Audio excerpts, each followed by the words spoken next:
We are standing on the precipice of war with Iran. We are facing a war of choice, not something that's foisted onto us, not because some nation attacked us, but because we have a lust for war with Iran that can apparently only be satiated by actually destroying that country, or at least attempting to.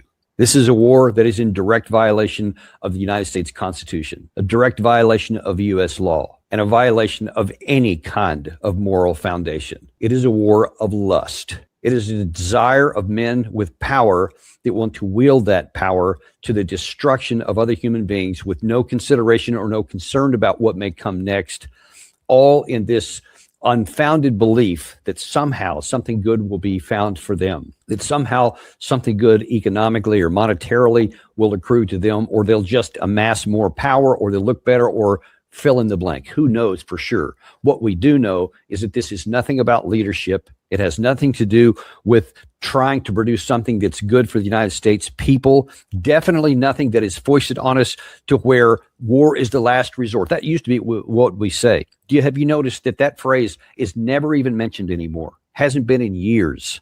War is the last resort. Now then, it's a policy option of first choice, and it is a preferred outcome. There was a time 23 years before the American Civil War started when Abraham Lincoln, who would become the president, spoke. It was in 1938 at a meeting. He was talking about slavery at that time, but his words are just as prescient and warning to us today as they were then. At what point shall we expect the approach of danger? He said. By what means shall we fortify against it? Shall we expect some transatlantic military giant to step the ocean and to crush us at a blow? Never. All the armies of Europe, Asia, and Africa combined, with all the treasures of the earth in their military chests, with a Bonaparte for a commander, could not by force take a drink from the Ohio or make a track on the Blue Ridge, not in a trial of 1,000 years. At what point, then, is the approach of danger to be expected? I answer, if it ever reach us, it must spring up among us. It cannot come from abroad. If destruction be our lot, we must ourselves be its author and its finisher. As a nation of freemen, we must live through all time or die by suicide. That is something many people have talked about in the past. It's something many people are aware of. Most of the time, you're thinking about the potential civil war. I think I've even used it in that case before. And certainly that continues to be a danger here, but it's not the only one. There is no reason we should go to war right now with anybody on the planet, unless some nation or group of nations is planning to attack the United States, and it's either go to war or be attacked and killed and possibly destroyed. Then, and only then, and definitely then, should we use overwhelming military power. At no point should we use it short of that. There's a reason why it's in the Constitution that going to war was hard. Let me point this out. This is not just speculation. This is a fact. The constitutional framers wanted to make it difficult to go to war. So they said that in the powers ascribed to the legislature, to the House and the Senate, Article 1, Section 8, to declare war was given to Congress, to provide and maintain a navy, to make rules for the government regulation of the land and naval forces, to provide for calling forth the militia to execute the laws of the Union, suppress insurrections, and repel invasions. So you see, Constitution says that only the representatives and the Senate, only Congress, not just can declare war, but can call forth the militia for the purpose of executing the laws and defending us. Only the House of Representatives and the Senate. Only the Congress can do that. There was a clear distinction and intentional separation between Article 2, which are the powers of the Commander-in-Chief of the President of the United States. The President shall be Commander-in-Chief of the Army and the Navy of the United States, and the militia of the several states when called into actual service of the United States. Until the militia or the military is called into service, which can only be done by Article 1 from the Congress. Only after that can he take command of it. That was made even more manifestly clear in 1973. We wanted to be very clear on this. So we went to this was passed in 1973, and it expanded and clarified the Constitution. It didn't unseat it. It didn't change it. Constitutional powers of the president as commander-in-chief to introduce the United States Armed Forces into hostilities or into situation where imminent involvement in hostilities is clearly indicated by the circumstances are exercised only pursuant to, number one, the declaration of war by Congress, two, specific statutory authorization authorized by Congress, or three, a national emergency created by an attack upon the United States or its territories or its armed forces. So any way you want to look at it, the U.S. Constitution and the laws both say the same thing. They are trying to restrain a bloodlust. They are trying to restrain our country from doing something that is self-destructive, something that can cause harm to it morally and physically. Those are the laws. There's also the morality, which we've never kept perfectly. We've never been a Christian nation, as many say. We've never been that way, but we have been animated by Christian morals and values, even by those who didn't hold it, even by those who may have been considered deists back in the original days and all throughout our history. But we have kept to a moral standard. That we have attempted to say the morality in the Christian Bible that we generally have ascribed to, we believe that. And even though a lot of people don't believe in Christianity and they don't follow that, but the morals in there are found fantastic. Even if you're an atheist, the morals in there: do unto others what you would have them do unto you. Consider others as more important to you. Turn the other cheek when you can. But there is a reason why the government wields the sword, so it can defend. It can bring justice, mercy, kindness. Those are the kind of morals. That's what led to the beginning of our country, where we said, "Hey, let's have a Bill of Rights." That's what led to you can't be unjustly accused of a crime. You have to have the ability to stand trial. The government can't just take you and hide you off somewhere. It's a Bill of Rights that you have. All of that is based on the foundation of a moral code. Our president, our first president, certainly recognized it, George Washington. Of all the dispositions and habits which lead to morality and prosperity, he said at his farewell address in 1796, religion and morality are indispensable supports. In vain would that man claim the tribute of patriotism, who should labor to subvert these great pillars of human happiness, the firmest props in the duties of men and citizens. And let us with caution indulge the supposition that morality can be maintained without religion, whatever may be conceded to the influence of refined education on the minds of peculiar structure, reason, and experience. Both forbid us to expect that national morality can prevail in the exclusion of religious principle. It's not just a law. You have to have the law and morality. That is what has provided the foundation for the power of the United States that we have today. We have never lived up to it perfectly, and there have been times throughout our history where we failed it egregiously. You can look at the beginning with the way we treated the Native Americans before we were ever even fully a country. You can certainly look at slavery. It's just two egregious examples. Some of the things we did to some of the countries in our own hemisphere in the 17th and 18th centuries, 18th and 19th centuries. We did a lot of bad things in there, but there's also a ton of good. Many things we did. The civil rights era, we overcame the issue of slavery. We subsequently came and tried to make things better. Imperfect as it was, we're still animated and motivated by the law and morality. And when we have failed, law and morality have helped right the ship. But right now we're in a situation where there is no one righting the ship. Right now, you have a situation to where the Congress has abdicated its power. This is not hyperbole. This is literal fact.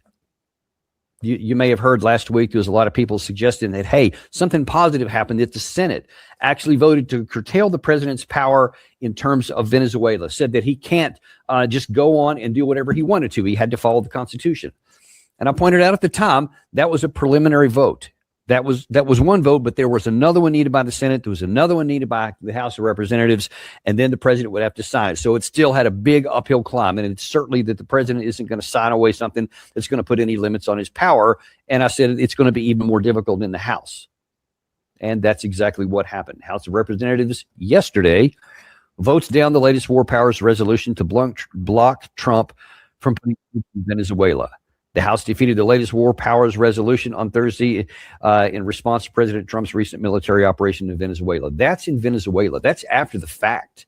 That's trying to close the barn door after the horse has already left. This isn't even related to Iran. The War Powers Act and the War Powers vote and Congress standing up to assert itself is what should be happening with Iran now, not Venezuela after that's already done. Even that got turned down. And you have a U.S. Senator, Lindsey Graham, constantly goes out and tells you why the 1973 War Powers Act, in his personal opinion, is unconstitutional and therefore we should ignore it. And he has this big sign he's put up where 130 times presidents in the past have ignored that and nothing happened. That's factually correct. That is true. That has certainly happened. That virtually all the presidents in 1973 have done whatever they wanted to with military power, and Congress has failed in its operation in it. They turned a blind eye to it. This is the first time where they're not merely turning a blind eye to it. They're saying we're looking squarely at it, and we don't care what the Constitution says. We don't care what the 1973 War Powers Act says, and we don't care about morality. We care about power. That's what this is all about. So you have a Senate that won't even take a vote on it. They are just handing over the power to the president. You have a House of Representatives that actively took steps to make sure that there would be no restrictions on the president on anything, even after the barn door had closed, and they won't even look at the one that's staring them in the face. And cumulatively, we don't have any set of morals. I'm unconcerned if that hurts anybody's feelings. I don't care. I don't want to hear any more BS and crap. Forgive the rudeness and crudeness of my language about people who want to show these pictures of Caroline Leavitt praying before she goes into some of her briefings, or President Trump in the Oval Office with all these faith leaders putting their hands on him praying. That's all BS. All that does is give cover for him to violate the law, for him to violate morality, to set us on a path to where we could suffer irreparable harm. Now, it could come just in the form of military here. It could be if President Trump gives this order to attack, and yesterday he made the statement saying that there is a massive armada heading to Iran right now. I hope we don't have to use it, he says, with no conviction. There's no reason he's going to send it if he doesn't expect to use it. He has every intention to use it unless something changes. I pray and I hope to God it does. But we can expect that the likelihood is that he's going to give it. In that event, and I've been talking about this a lot, so I won't repeat a lot of it here, Iran could reply this time. And they could not withhold anything like they have done in all the previous rounds. This time, they could go big and really hurt us in the region. They could kill a lot of Americans and could plunge us into a full-scale war that then no president's going to be able to withstand against.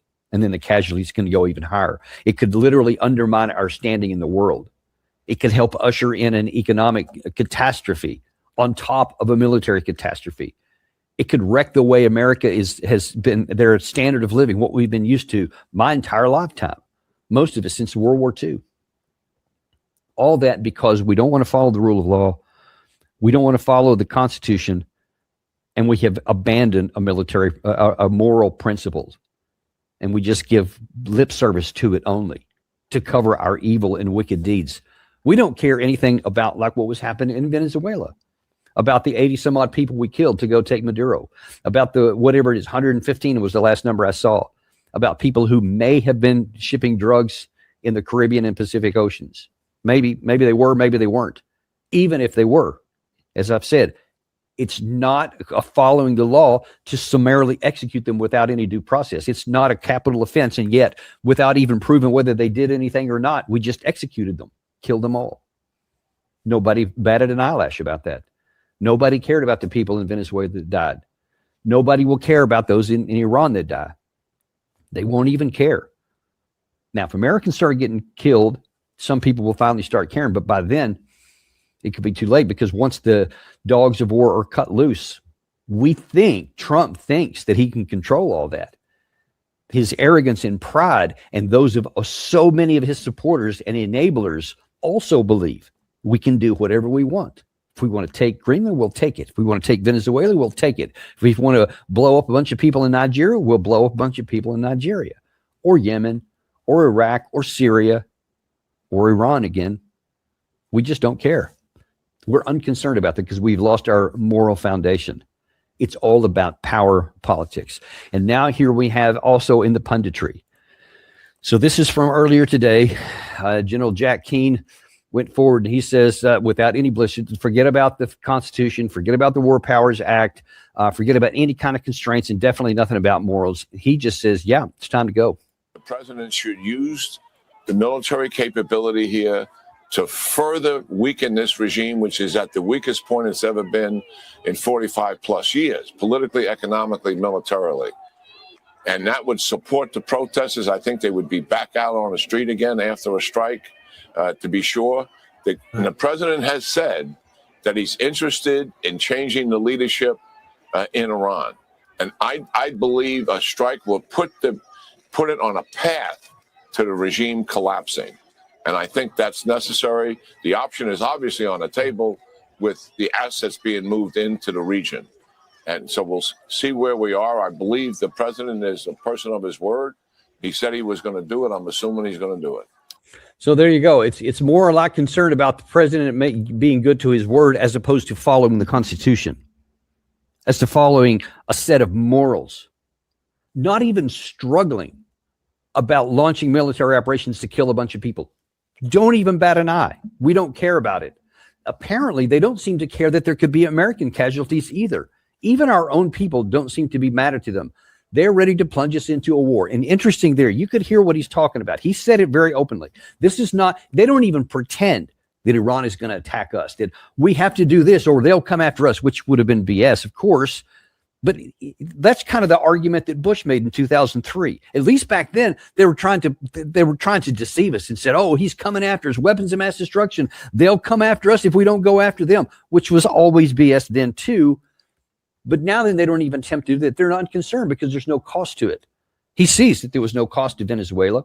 He sees there was no cost to the strikes in Nigeria or the first attack into Iran. There's been no cost in any of it. No one is constrained or checked his power. He suffered no negative consequences as a result of it. So he just keeps going. And now he just has full-throated endorsement from others. And they don't even pretend that there's a threat to our national security. They don't even pretend that this is something that if we don't take action here, something bad will happen to us. No, he just said, yeah, there's protesters going on there, and this could make the regime fall. They're weak, so let's go get them. That's it.